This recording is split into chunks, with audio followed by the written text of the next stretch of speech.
Hey traders, in this video I want to talk to you about two things. One, I want to talk to you about stops, not where you should place your stops, but more importantly, where stops are building in the marketplace. Okay, because for one, they can give you a clue. They can also give you opportunity to get involved in the market, but they can also tell you where maybe some of your targets should be.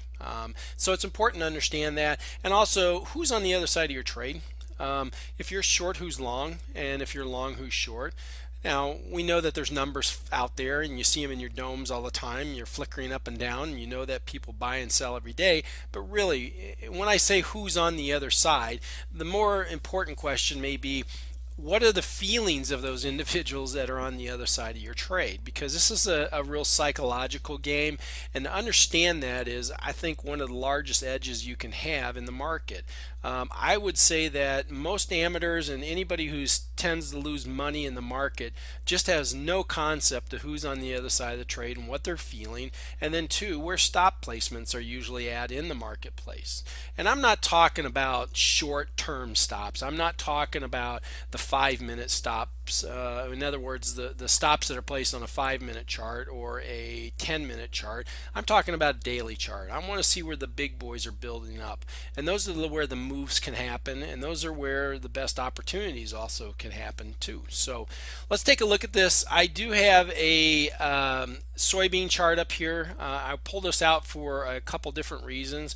As you can see here, first of all, we have this just incredibly large move right here. This is a huge trend.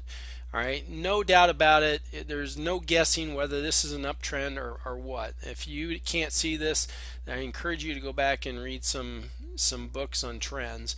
But nonetheless, back in December of 2011, they started this wonderful trend. And the question isn't whether it's a trend or not. The question is, if you were on this trade, would you been able to stay on this trade? Okay, and there's different technical analysis in the world, and some will say, okay, well, if the red line crosses a green, you're out. Okay, that's fine, I can get that. Or if it breaks a new low, you're out. That works too. Okay, but let's take a look about when you're in the trade and you really don't have a reason to get out of the trade, because I'm going to argue that most of you get out of the trade way too early. Okay, and that's because you have no idea what the other person is thinking on the other side of the trade, and this is where the edge can, or this really can give you an edge. Okay, so let's say hypothetically we're in this trade. Okay, in other words, we're long in here and we want to stay long. All right, and I'll give you this: the trend line breaks, we get shaken out of the trade here in May of 2012. You caught that part of it. Now the trend reestablishes itself back in here late June, early July, and you're in the trade again. You get 1, 2, 3 pops up, gap and goes 3 days in a row. Did you cover your trade? Most likely you did, because like most traders, what they do is they see profits and they take them quickly, and then they cover their trade only to watch the trade continue to move longer. All right, but if you were in here and you were saying to yourself, okay, what are the other people thinking on this trade? Or what are the guys that are short in here? What are they feeling? And ask yourself, if I'm short this market, what am I feeling right now? Well, okay, let's take a look at this. I'm going to draw a line right up in here. All right, and here's the most recent high, and this is why stops are important. I'm not going to cover it right now. We'll cover it in a minute. But we have stops above this high. These guys who are early to get short in here, and they think the market's going to roll over, and they think beans are going to go down. Okay, well, they put their stops right above here. Once those stops are ran, okay, we see an acceleration. Anybody who is short that didn't have stops here, what are they feeling? Well, they're nervous. And they're getting scared, and they may be covering, and that's why we had some acceleration here. Okay, well, do we cover right now? Well, you could cover a little bit, maybe a little bit of your position. We can talk about that in a minute, but you want to hang on to this thing. Okay, there's acceleration in here, there's real buy-in in here, and there's guys that are short that are scared to death, so they're jumping out of the trade. All right, so we know that the guys on the other side of our trade are jitterish and they're not sticking around long. So if they do get short, and we see that back around just after the 4th of July here in the United States, we see that, okay, they try to pull it back. But guess what? That's short term. Buyer step right back in and boom, boom, boom, all the way up to the July 20th level. And we just keep going and going. So the shorts are still jittery. They're covering their positions quickly. And you notice that because you see these accelerated moves. And let me sort of get a little closer here so we can see this. But you see these candlesticks are a lot larger, okay? And there's a lot of gaps in here, tons of gaps. All right, and the reason is because as soon as they open it, they just go, okay? And anybody who's in the way, they just jump out of the way and they get off their positions, which means that the shorts are still scared and they're not going to hold their positions. They're not holding their ground, or their firm ground. So anybody who's long in here should feel very, very comfortable. All right, until they get proven wrong. Well, where would that proven where would you be proven wrong, should I say? And you know, as we said before, there's a lot of different ways to take yourself out of the trade. A little simple trend line, and you could have been taken out of the trade much higher. Okay, way up here in the 1715 area, rather than just covering once the trade breaks the highs. All right, so understanding who's on the other side of the trade is very, very important. So let's flip it to the other side. So we do have a trend line. It gets broken, right? Shorts are still in charge. Okay, they still say, hey, this is our market. All right, well, guess what? We get a huge gap down on September, what is that, 17th. All right, well, if you're long this market, ask yourself, how you feeling right now? Nervous is what I would be saying to myself. I'm nervous, so I'm going to probably jump out of this position because we broke lows, and it's exactly, this thing opened right at that low and just kept going. All right, so understand that when you are thinking about what the other person is thinking on the other side of this your trade, you have a good idea. Should I stay in this trade or shouldn't I stay in this trade? And again, ask yourself, what would I feel if I was in the other side of the trade? Would I be nervous? Would I be in the right position? Okay, and then if you start to feel those same emotions because you're in a trade that isn't going well, ask yourself, maybe that's a signal to get out of the trade at that time, and don't let it take your full stop out. All right, now let's talk about stops for a minute. Stops are important, and we just showed why stops are important up here. But stops are important because we can see where a lot of business is building up, and we know something's going to happen around that area if it gets broken. Now, this is a daily chart, all right, and it could be a monthly and it could be a weekly. Let's roll down and let's look at the weekly chart on here. All right, same thing. All right, we can see where stops are and where they're not. All right, for example, let's take a look here. Let's draw some stops. Let's go back to a daily real quick. All right, change my candles around. Wasn't wanting that, but that's okay. All right, so stops are usually above most recent highs and lows. Okay, that's the most obvious places for stops. Now, how high can those stops go? Well, they can go really, really high, or they can just go right a couple ticks above it. Typically, your most common stop is usually anywhere between 4 ticks and 12 ticks above a most recent high. And that goes with any time frame. 5 minute, 2 minute, 10 minute, 15, 30, 60, 240, daily, weekly, monthly. Okay? And also below lows, as we can see here, the most recent lows. And let's take a look at this. Why is this important? All right?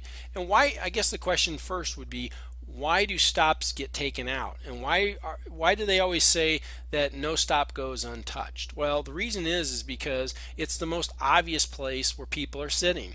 Okay, anybody who is short this market, okay, from up here at about 1779 all the way down to the lows here most recently, all right, in January 11th at 1344, well, their stops are above the most recent highs because they keep stepping them down and trailing their stops. Okay, now there may be other ways. Some people have a trend line that they use as what they call a trailing stop, or they may go 2 candles behind, and in this case they would be stopped out, so they go to the last 2 candles, previous candles, and they see the highs above this little low here. But typically anytime a new low is taken out, they drop their stops down. Okay, so in this case, let's just say we have stops building above the 1504 area. All right, or I guess that would be, yeah, let's say 1500. All right, so we know stops are up there, and let's say hypothetically I'm short this market. Okay, knowing where stops are gives me two pieces of information. One, I'm going to probably put my stop above the most recent high as well because it's a logical place. I'm not going to put it down here in the middle of this range because chances are this market could gyrate, could go out, take me out of my stop, and then turn over and go down where I want it to go. Well, I don't want that to happen because I don't want to get taken out prematurely. So I would put a stop up here, and I know if I'm wrong, I'm wrong. Okay. The other thing is the stops also help me find a target on the low side. For example, I know that stops are building below this because the people who are bulls and they think this market's going up, they're long and they have their stops parked below this low. And they know if it comes down, takes them out, they're wrong. And so I want to get sure, I want to cover some of my position into those stops because they're building up, and that should give me enough liquidity down here to go ahead and cover my position, or at least a little bit of it. And knowing that, guess what, we're going down to make a new low, the longs are scared, and I think they're feeling nervous about being long this market, so they're going to start bailing. We could see an exaggerated move down here, and that's exactly what I'm looking for because now I know who will be on the other side of my trade. All right, so stops can help us there. Now, if this market rolls up and goes through my stop up here, I'm wrong. It's most likely going to accelerate because we've had a lot of people short into this market right here, and there's probably a lot of stops building up in here. And so this accelerated move could go up into the next level here. All right, so you can see it helps you find places where you can place your stops, but it also finds places where you can cover some of your positions, and it also helps you determine risk reward. If I were to get involved in the market here, do I want my risk this much because my reward is down here? Sure, you could cover your position in between here, and that's fine. That's up to your trade plan, but I would definitely try to wait and see if we take out a most recent low or where the stops would most commonly be. All right, let's quickly take a look at the profile and look and see what that looks like on a profile. We use the profile here at Profile and Trade, obviously, but we use some candlesticks as well. But here in the case, we have a profile that's going sideways. All right, now we also gapped up pretty large back on January on the first day of trading on January 2nd. Okay, so we have a big gap, and we call it a gap and a go, or professional gap. Now the unique thing about this is we've sort of been going sideways here. Anybody who's long this market is feeling okay. Okay, their stops are most likely pulled up into this 44 area here, and that's where they're sitting, 1444. All right. Anybody who is aggressive, and I mean seriously aggressive, and got short, their stops are just above this market right up here. It's my guess that there's not a lot of stops up here because not a lot of people are wanting to get short this market up at this level. Okay. But if let's say the bears take over and they break some levels here, and then they go down and they run this 1444, guess what? There's probably some good stops in here, and they could run this thing down pretty quickly. And that's what we'd be looking for. All right, and anybody who's long this market that doesn't have a stop below 44 is probably getting a little nervous at this time, and they may start to unwind their positions without a stop. Okay, and that's why the acceleration would happen there. So good to always know where your stops are, okay, or where these stops are in the marketplace, and then also importantly understand who's on the other side of the trade can help you also stay in this market a little longer. So I hope this helps. It's important. I think you should study it, read about it, watch this video a few different times. If you have any questions, just post them below. We'll get back to you as soon as we can. Otherwise, I hope it helps you trading. Good trading. We'll talk to you soon. Take care.